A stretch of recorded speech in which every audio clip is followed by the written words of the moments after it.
All right, everybody, thanks for joining us. We're being joined now by Clemson head coach Dabo Swinney. We will turn it over to him for opening comments, then we'll leave the line open for questions. Whenever it comes time to ask questions, if you'll do us a favor, A, please turn your video on, and B, please announce your name and affiliation prior to your question. So with that, we will turn it over now to Coach Swinney. Okay, thank you, Ross. Well, just a special night. This has been a part of a lot of great games, a lot of openers, but this is a game that hopefully I can coach many more years, but this is one that I'll never forget. Truly special to be a part of it. The focus and the mental toughness that it took to get to this point is special. And man, just really proud of our team. When I got the job 12 years ago, we set our goals out. One was to win the opener. We're 11-1 in our openers, and I'm really proud of that. And that's a credit to our strength conditioning, how we train, and then how we do camp, how we prepare. I was really impressed with our team tonight. We had a couple miscues early, but so proud of our guys, especially our first groups. Thought they played really well, and just fun to see us play. But we'll get better. Great teams get better, and we got a lot of things on tape, a lot of situations that sometimes take 4 or 5 games to pop up in games. We got a lot of work that's going to help our team, and we got to play a lot of people. We played 78 out of the 80 that made the trip, and that's going to help us because you don't know what you think but until you go play and kind of get exposed a little bit, sometimes it becomes a little more real than practice. And we got a lot of guys that are going to be really good players for us, but if we had needed them to win the game tonight, they weren't quite ready. And again, sometimes you got to be exposed a little bit to see the light. And so I think we're going to have an enormous amount of growth from our backups. And but as far as our frontline guys, man, they were ready to play. They played really well. We had a few miscues, a few missed plays here and there, but offensively 561 total yards. And, Trevor set an all-time record passing for opener. Travis Etienne had his 18th 100-yard game. That's a record. Just a tremendous effort all across the board. Lots of guys touched the ball. Our tight ends, just so good to see Braden Galloway, back out there. And again, we spread the ball around, got all those backs in there. It was good to see that. And then defensively, you saw those, Brzee and Miles Murphy showed up pretty quick. I knew they would. We played a bunch of guys on defense, and a lot of those guys got exposed a little bit, some of those backups. But I'm excited because I know the type of young players they are and how much it means to them. And this is going to help them get better. But having 6 sacks is impressive. And had a bunch of guys, man, Vontae Bentley, Brzee, Murphy, KJ. I think Spector had one, and Reagan Upshaw. It's fun to see Reagan, get his opportunity to play meaningful snaps. I think he's finally in the right position. He's really developed into a football player now, and he's got some good stuff to him that's going to be able to help our team. And then BT, BT set the record for PATs. He's 90 for 90 and, hit a 42-yarder, a 52-yarder. But again, a lot of good situational work. The minute drive, we had some get the ball back defense. So a lot of good things that came up that we can teach from.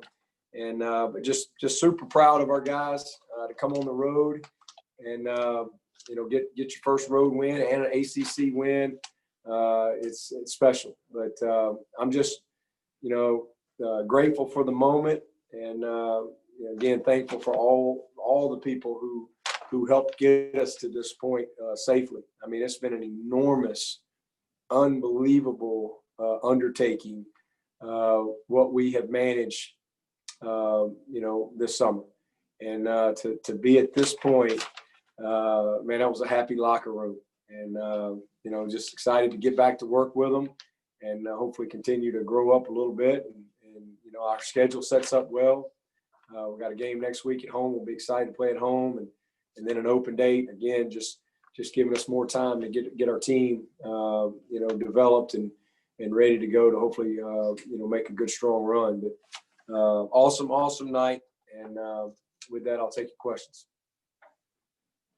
Line is open for questions. Dabo, this is Matt with the State. Just what was the entire day like and kind of leading up to the game? And then once the ball was kicked off, did it kind of feel like just a typical football game? Yeah. Well, the day was, just normal for us. I mean, it was a different experience at the hotel, that's for sure. Just because of how we had to do things, but we made it work. And everybody just, we've always had a lot of servant leadership in our program, but man, I got a chance to see it firsthand on this trip, just seeing everybody step up and have to perform, different roles and things. And, we literally served every meal to our players, our staff. We served them, because there was no staff to do that.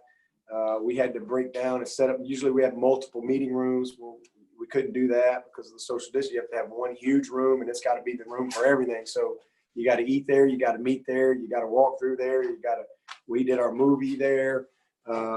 So it was a very unique setup, but everybody embraced it, and our staff just did an amazing job to create as much normalcy as we could. But once we got on the bus and we headed to the park, man, listen, it's time to play. I knew we were ready.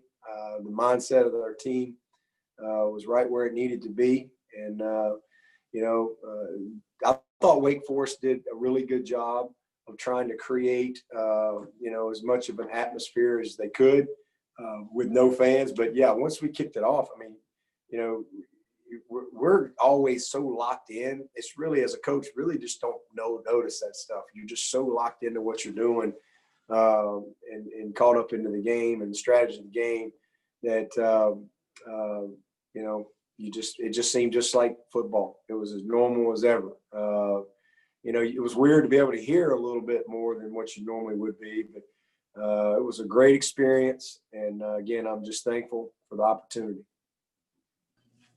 Hey, Dabo, Josh from the Post and Courier. After all the uncertainty about if we even get to this point, I mean, what did it feel like when you were finally there on the sideline and the game had started?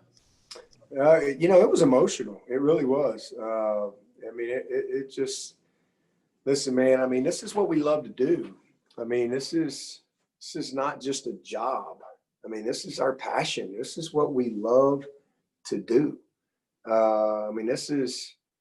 It's hard work, but I don't consider it work. I mean, this is our passion. Coaches love to coach. Everybody who's a part of the program, they love what they do. Our players love to play. And, nobody had to be here. Everybody could have quit. Everybody could have walked away. Everybody could have gone, coaches, players, everybody. But, man, everybody kept the faith. And, here we are. And it was a special and emotional night. It really was. And to just see these guys, their love for one another, it's just amazing. And it just gives you so much hope, when you see the type of young people that we have in our program. It's a beautiful thing. Coach Clausen went as far to say that it was just a win to get the first ball kicked off this year. How would you describe it? Nice mask. I would agree. I really would. I think, again, the undertaking to get to this point, it definitely was a win. I mean, no doubt about it. These kids on both sides want to play ball. And I know that the Wake Forest players have worked extremely hard. And, this was a special night for all of us, for all of college football, everyone who's had the opportunity to get back out there. And again, hopefully, we can be a good example moving forward and continue to, do a good job.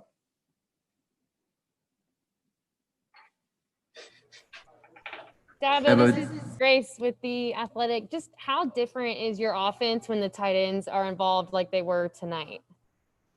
Well, when you have a great tight end in there that's a threat down the field, it just creates more matchup problems. He's such a Braden is such a unique guy because he runs like a wideout and he's long, but he's physical, and he creates that two back presence, if you will, in the run game. And but it just sets up a lot, with our RPO game, our play action game, when you got a guy who can really, really create matchup problems. I mean, he's a guy when you have a tight end who's open when he's covered, then that's a problem. And that's what he is. He's open when he's covered. And then when you got a guy like Trevor who has such great feel for the game and has so much confidence in those guys, it definitely brings another dimension, to us. And again, just his maturity. Last year was certainly a bummer for him, but it was a blessing for him. And that's usually how bad things that happen to us. Usually, if you're made of the right stuff, it usually makes you better somehow, some way. And it became a blessing to him because he got stronger. He really learned more. He was more of a basketball guy. He wasn't a highly recruited guy or anything like that. He was a basketball kid that was really kind of learning how to play football. And he was a guy we projected. And he's really, really developed well. So I think last year, as much as he hated it, it was a blessing in disguise for him. Dabo, this is Pete at AT. A lot was expected this season. A lot is expected of Travis and Trevor. It looked like they both got off to great starts. You had to be pretty happy with how they played today. Yeah. I think Trevor, again, it's the all-time passing record for an opener. And, I think he played maybe 2 series in the third quarter. And again, listen, I mean, we had control of the game. And we needed to play. We needed to play those linemen. We've got to grow some guys up. Those quarterbacks, we needed to play some guys. And I knew it was probably going to get a little sloppy, but man, that's going to make our team better. But Trevor was amazing. I mean, he really was. And we had a couple big drops early. The first series, it was a little funky.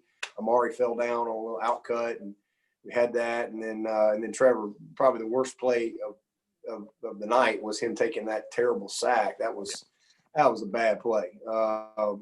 But he really, right after that, he just came back and got right back in rhythm. And that's what you want to see from a veteran player. He made a boneheaded mistake. He knew it when he came over there trying to, again, hold the ball a little too long. But, man, he responded, and he threw some great balls. Again, we dropped a couple touchdowns tonight, so we'll get better from that. But he made some great throws, really great decisions in our run game and play action game. He made a couple nice runs. So it was special. And then Travis was just Travis. I mean, we wanted to get him, some really good work tonight. I think he may have had about 20 touches, something like that. So really good night for him. He was involved in the passing game and had some good yards after the contact. There was a couple of times, I thought he was a step away from scoring. But good to see him get, 100+ yards and get in the end zone and again, just get a good night's work. But both those guys were, they were awesome. Dabo, you were down a few guys in the secondary tonight. What did you think of the way Andrew and Sheridan and the rest of that group played? Yeah, it got better as they went. I thought they kind of hit a couple of Hail Mary type plays on us where we were in position, but we just didn't make a play on the ball. And, I thought it was good to see Booth come back and really kind of correct his mistake, down the field, and the guy's looking for the ball, and, you got to get your eyes to the sky there and make a play on the ball. And man, he corrected it and made a great play downfield on the ball. It was good to see that. Great experience for him and Sheridan and Anthony. I think they got the majority of the rest, but we were also able to get Fred out there. I thought Fred did some good things. I know he had the PI down there at the end, but he's going to be a great player. Malcolm Green's going to be a great player. had a bad penalty, so again, two young guys there late getting a couple of bad penalties, unnecessary penalties, hurt us. But again, love their effort, and this will be an opportunity for them to grow. Got a bunch of those safeties in there as well. So, again, overall, just really good experience. And then great to see those backers. I saw Avante Bentley. Does he look like a linebacker out there? Keith McGuire was active, made some plays. Skowski got a chance to get back out there in the second half and get back to playing some football. And, again, a lot of good stuff that we can build on. Coach Trevor Groves, CUTigers.com here. Have you talked about those tight ends yet? Yes. Okay. Well, then let me mention it was a pretty masterful drive, 1 minute drill there at the end of the first half. How nice was it to see that executed so well? Yeah, I was really pleased with that. And first of all, we had all 3 timeouts. And so the defense, we had get the ball back defense. And we were able to save one of the timeouts because they threw it incomplete. So to have a minute to go with a timeout, that's what we practice. And again, we had some situations come up like that sometimes you may not get. It might take 3, 4, 5 games before you have some opportunities to go, execute under pressure like that. And I just thought our guys did an awesome job. The only thing that I was disappointed, we took a sack and we weren't quite as quick, to get that. We held our time out and then we got the first down and we lost about 4 seconds clocking the ball. We got confused on the clock or whatever. We lost about 4 seconds to just clock it.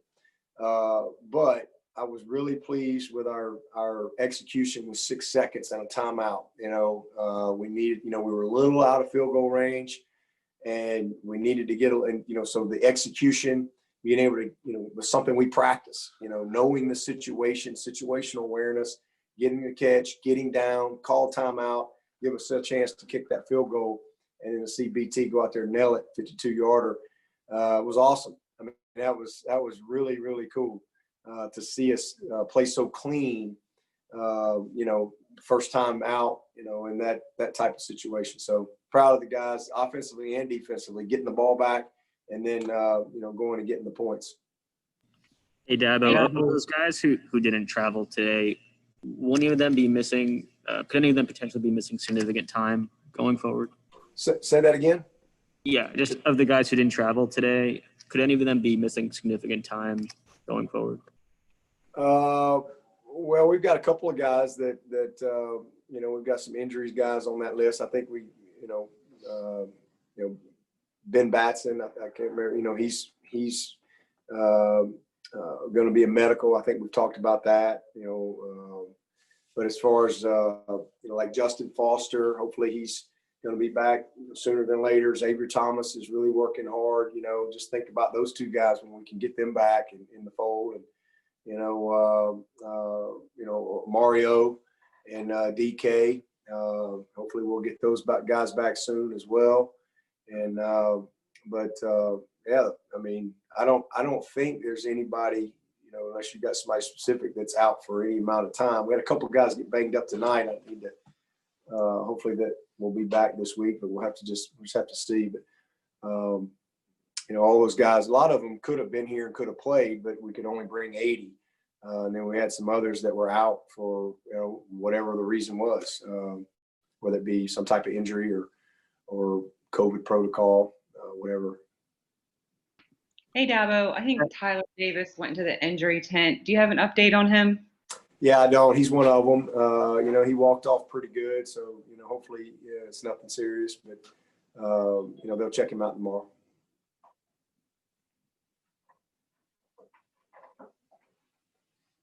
Anything else for Coach Swinney? Coach, I guess. Yeah, Dabo, there's I guess a lot of reasons for teams, your team and other teams out there to sort of sputter coming out of the gates. In that context, how, I guess, happy are you that you guys are able to just jump all over a team just right off the bat? Yeah, really happy. And but our guys weren't happy because, these guys take a lot of pride in their performance and, our first groups, and they feel like they left a little, meat on the bone. Trevor was, frustrated. He took the sack. He missed Frank Latson, wide open one time. I mean, those are plays he wants to make. And, Maury had a big drop. Frank had a big drop. Maury tripped up one time. There was enough there that we could clean up. But from my perspective, for a first game, man, I'm super pleased on both sides of the ball. I thought our defense did a great job. And, we made some big plays. Our first group offensive line did a really good job. And I really felt like they would. Our ability to run the football. We had some great runs. We ran the ball some on third down, which is something that can really help us, moving forward. And I think one of them was maybe a 3rd and 10 or something like that. We busted a nice run. So, I'm really pleased. A lot of good stuff happened tonight, but from our players' perspective, they're going, man, we could have done more. And but they also understood that, hey, we got to grow our team up. We could have left those guys out there and continued to play and all that stuff, but that's not going to help our team. So it was fun to see those guys coaching and really kind of holding the younger guys accountable, especially that second group of offensive linemen. We'll take 2 more for Coach. Yeah, but what did DJ do during preseason camp to give him the edge to run out there first as a backup? Yeah, he just came out a little bit ahead from the opportunities that we had to have competitive reps. Street does such a great job of managing all that stuff, and he told me last week that he felt like he's just a little ahead. It's close, but that's where we are right now. And I know Tyson got in there and did some good things, but got held the ball. It was a little late on the sprint out there, and the backer buzzed out and made a great play on the ball. But listen, both those guys are really good players. All 3 of those guys will play on Sunday one day. You can book that, and everybody's going to be going, dang, y'all had all 3 of those guys. They're a long way from that. Those 2 guys got a lot to learn, and a lot of developing to do, but man, they're made of the right stuff. And, I'm super proud of DJ. I mean, it's not easy to come in here and pick up this offense the way he has. I mean, he's got a great command and demeanor and poise, and he went out and did some good things. So, that's where we are right now, and we'll keep moving forward. But we're going to need all 3 of them. We'll take 1 more for Coach. Dabo, just as a follow-up to Josh's question, were any of the absences tonight discipline related, or was it all protocol and injury? Just all unavailable. That's it.